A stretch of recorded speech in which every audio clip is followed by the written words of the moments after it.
Thank you, Mr. Speaker. To the Minister of the Environment, what practical environmental initiatives are the government funding in Budget 2010, and how do they align with the principles outlined in the Bluegreen vision for New Zealand? Mr. Speaker. The Honourable Dr. Nick Smith. Mr. Speaker, the government's key environmental priorities are climate change, water management, improving air quality and waste management, and practical activity in all of these areas is on the rise. The major priority on climate change is implementing the ETS, but there is also good complementary programs for home insulation, clean heating and solar water heating. The big ticket items in vote environment are for water quality initiatives that are being ramped up. Budget 2010 also provides increased funding for practical weight initiatives through the waste levy.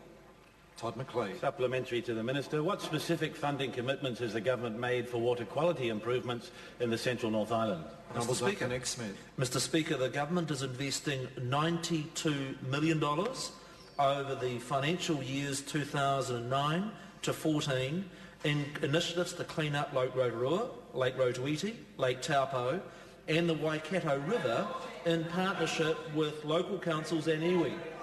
This is a five-fold increase over what was spent on water quality initiatives over the 5 years prior to 2009. The Honourable Shane Jones. For the Minister of Environment, why did the Blue-Green vision not disclose the government's intention to destroy water conservation orders? The Honourable Dr. Nick Smith. Mr. Speaker, because we are very committed to improving water management, and I would challenge the members opposite in terms of what has occurred in Canterbury with water management over the last decade is a disaster, and I'd only look to the quotes from Trevor Mallard, who acknowledged the huge problems that we have in Canterbury with water management. Todd McClay. To the Minister, what specific funding is provided in the budget for the Environmental Protection Authority? The Honourable Dr. Nick Smith. Mr. Speaker, $16.8 million is provided in Budget 2010 for the new national consenting function of the EPA, but the government is yet to make a final decision on the form and structure of that new authority. We will be making an announcement in the next month from which legislation will be needed to introduce this new idea that was introduced with that Blue-Green Vision document. The Honourable Shane Jones. To the Minister, why did the Blue-Green vision not disclose the government's intention to mine national parks?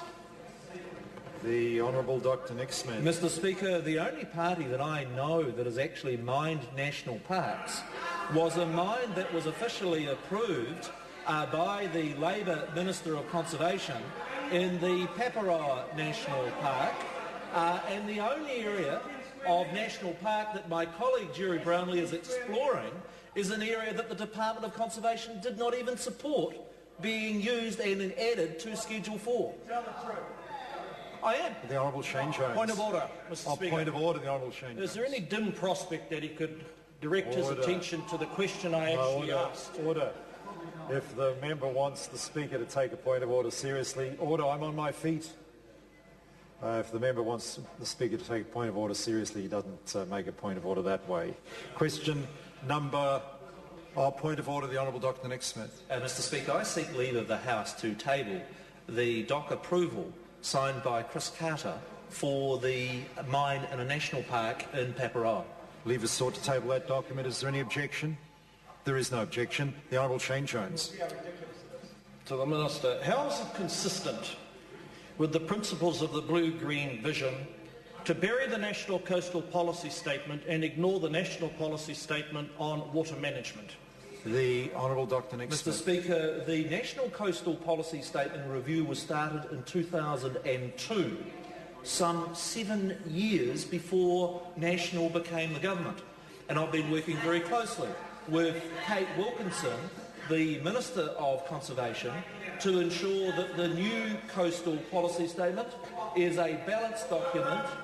Well, the member David Park, if you want to know waffle, should read what Labor did for 9 years with the Coastal Policy Statement. I can assure the member we're going to have an improved Coastal Policy Statement that is good for New Zealand. Question number 6, the Honourable Pete Hodson.